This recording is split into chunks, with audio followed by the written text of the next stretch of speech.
Have you ever faced a conflict of interest? It's a tricky situation that requires careful thought and ethical action. Let's explore what to do. You've been asked to review financial documents of a company owned by your relative. What's the right thing to do? Even if you believe you can be fair, public perception matters. This situation is a clear conflict of interest. Unchecked, a conflict of interest can severely damage transparency and trust, potentially leading to disciplinary action. So what are the ethical steps you should take when faced with a conflict of interest? Let's review. First, openly inform your supervisor about the potential conflict. Next, request to be exempted from the task to avoid any perceived or actual bias. To ensure fairness, suggest a neutral colleague or department for the review. Finally, document your refusal and the reasons for it to maintain clear integrity records. Here's how you might phrase it. Thank you for the assignment. However, this company is owned by my relative. To maintain integrity, I recommend this task be reassigned. Integrity means doing what's right, even when it's uncomfortable or inconvenient. It's a core value we uphold. Protect your reputation. Protect your organization. Always choose integrity. Selamat datang ke sesi perbincangan etika konflik kepentingan. Mari kita telusuri satu senario ringkas tetapi kritikal. Bayangkan situasi ini. Anda diminta menyemak dokumen kewangan syarikat milik saudara sendiri. Apa patut dilakukan? Ini adalah contoh jelas konflik kepentingan. Walaupun anda yakin boleh berlaku adil, hubungan kekeluargaan ini boleh menjejaskan ketulusan dan objektiviti dalam tugas anda. Ingat, persepsi awam juga sama pentingnya. Jadi, apa tindakan wajar yang perlu diambil?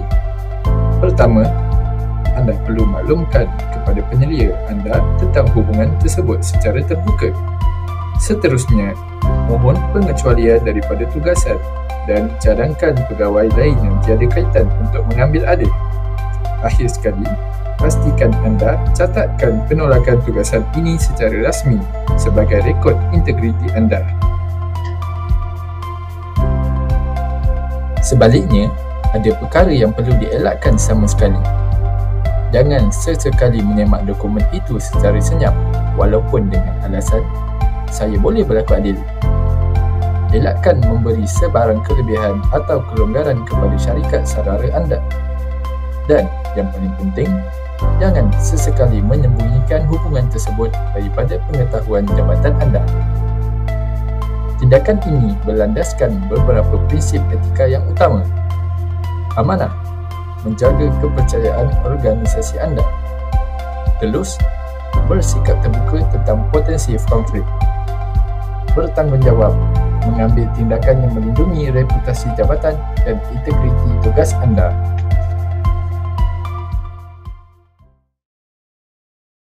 Welcome to Accepting Gifts from Suppliers and Ethical Guide. This video will help you navigate the complexities of receiving gifts in a professional setting. Imagine a supplier sends you a festive hamper. Is it appropriate to accept it? Let's explore this common scenario. Before you accept any gift, it's crucial to pause and ask yourself a few key questions. First, consider, is this gift meant to influence your decisions regarding the supplier? Second, are you directly involved in evaluating or approving this supplier? Your role is a critical factor.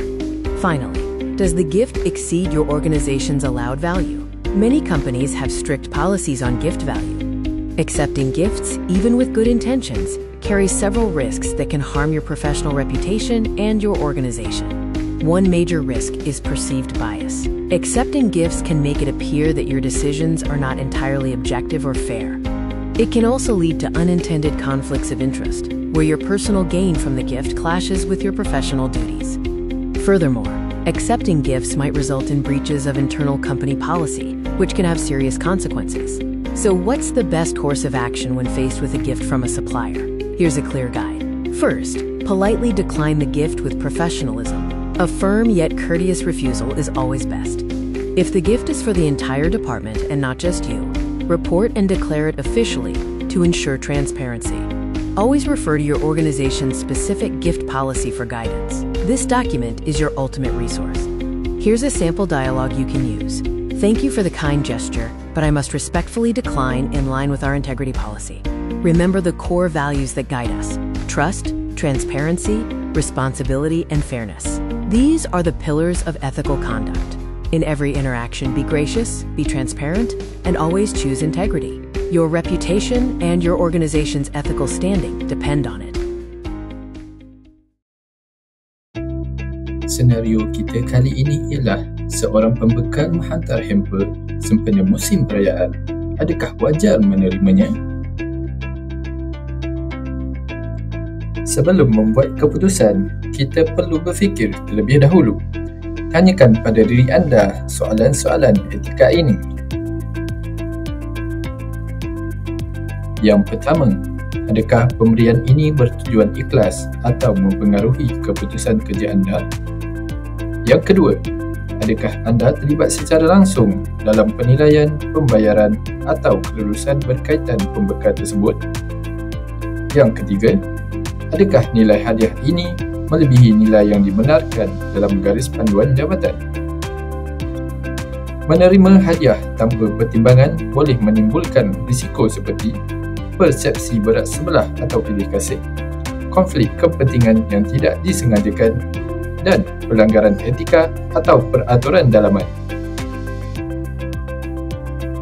Tindakan beretika yang utama adalah menolak secara berhemah. Anda boleh berkata, "Terima kasih atas ingatan, namun saya tidak dapat menerima hadiah ini atas dasar integriti jabatan."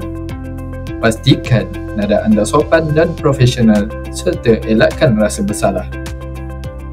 Jika hadiah itu adalah hadiah umum kepada jabatan dan anda terpaksa menerimanya, yang pertama, laporkan kepada penyelia atau unit integriti.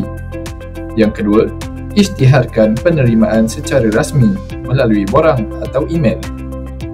Dan yang ketiga, simpan rekod penerimaan untuk audit dalaman.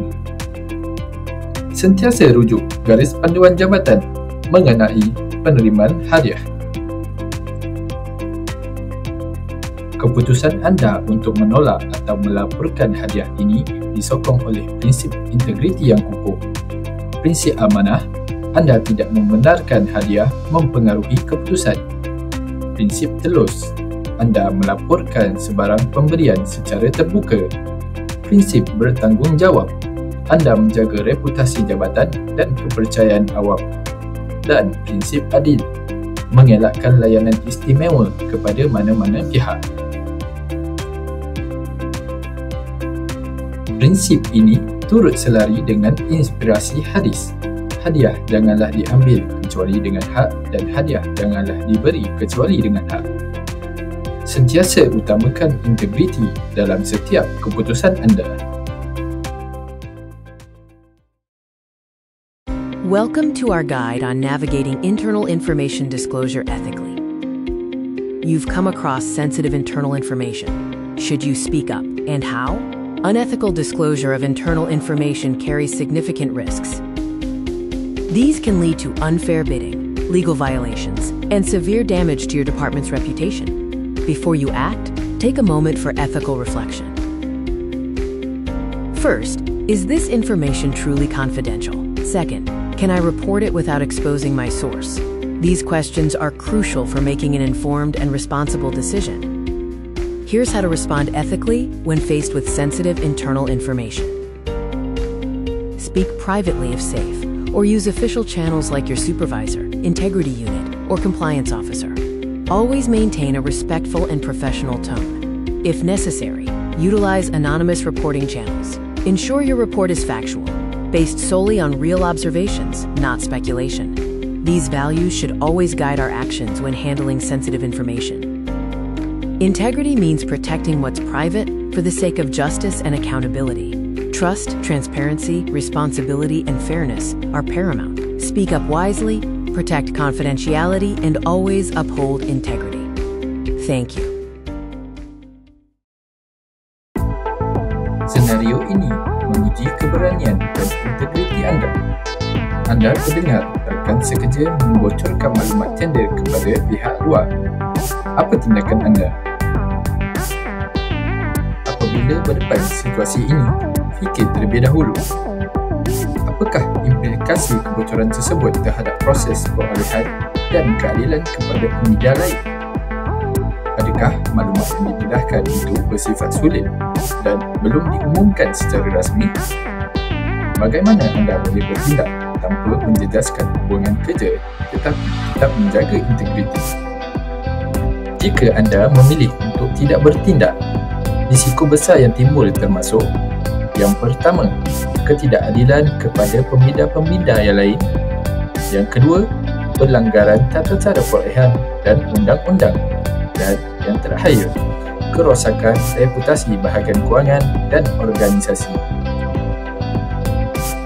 Tindakan beretika anda perlu strategik dan berhemah. Pertama, cuba tegur secara tertutup atau perbincangan empat mata jika selamat. Anda boleh mulakan dengan: saya rasa maklumat itu belum sesuai untuk dikongsi. Mungkin kita perlu semak semula dasar kerahsiaan. Kedua, laporkan melalui saluran rasmi. Hubungi ketua jabatan, unit integriti atau pegawai pematuhan. Pastikan laporan anda berfakta, tidak beremosi dan berdasarkan pemerhatian sebenar. Semasa melaporkan, anda perlu melindungi kerahsiaan maklumat. Elakkan menyebarkan maklumat kepada rakan sekerja lain. Jangan dedahkan identiti anda secara terbuka jika tidak perlu. Gunakan saluran tanpa nama jika ia disediakan oleh jabatan. Tindakan anda adalah manifestasi prinsip amanah, iaitu menjaga maklumat sulit demi keadilan proses, dan bertanggungjawab, iaitu tidak membiarkan pelanggaran berlaku tanpa tindakan. Dalam Islam, kita diingatkan tentang tanggungjawab mencegah kemungkaran. Barang siapa melihat kemungkaran, maka hendaklah dia mengubahnya dengan tangannya. Jika tidak mampu, maka dengan lidahnya. Jika tidak mampu, maka dengan hatinya. Dan itu adalah selemah-lemah iman. Memilih untuk bertindak adalah satu tindakan integriti yang tinggi. Welcome to Personal Time at Work. What's the impact? Today, we're asking a crucial question. Is personal time at work affecting your team's productivity? The impact of personal time at work can be more far-reaching than you might think. It has a hidden effect on team dynamics. Personal time can lead to missed deadlines and disrupted workflows, impacting project timelines and overall efficiency. When some team members consistently take personal time during work hours, it can lead to declining morale and resentment among colleagues. Before acting, it's important to reflect ethically. Is this fair to my team? Am I upholding my responsibility to my colleagues and the company? So what can you do when you notice this issue? Here are some ethical responses. First, address the issue respectfully and privately with the individual.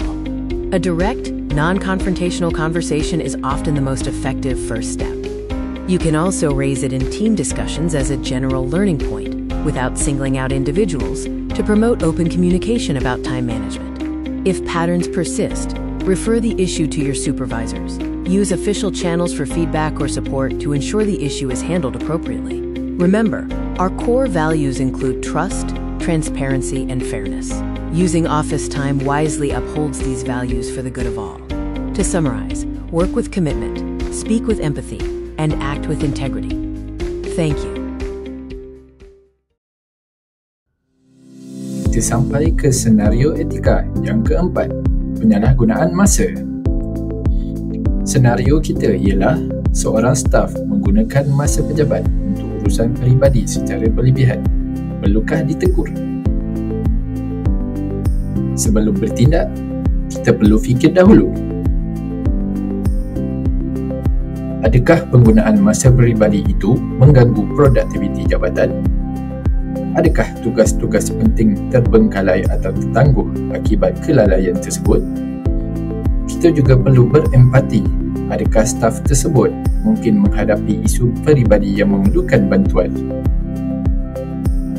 Tindakan beretika yang dicadangkan ialah teguran berlapis dan profesional. Mulakan dengan nada berhemah. Contohnya, saya perasan ada beberapa urusan peribadi yang mungkin mengganggu aliran kerja, mungkin kita boleh bincang cara yang lebih sesuai. Lakukan teguran secara empat mata dan elakkan teguran terbuka yang boleh memalukan. Anda juga boleh membawa isu ini dalam mesyuarat jabatan sebagai topik umum untuk penambahbaikan, seperti mencadangkan pengurusan masa yang lebih baik. Walau bagaimanapun, jika pola berlebihan ini berterusan, anda perlu rujuk kepada penyelia atau HR, menggunakan saluran rasmi seperti borang pemantauan prestasi. Tindakan anda untuk menegur disokong oleh prinsip amanah, iaitu menggunakan masa pejabat untuk tujuan rasmi, dan bertanggungjawab, iaitu menjalankan tugas dengan penuh komitmen. Dalam konteks ini, kita berpegang kepada prinsip Islami yang menggalakkan etika kerja, di mana sesungguhnya Allah menyukai orang yang apabila melakukan sesuatu pekerjaan dilakukan dengan tekun. Menjaga masa adalah kunci kepada produktiviti dan integriti kita.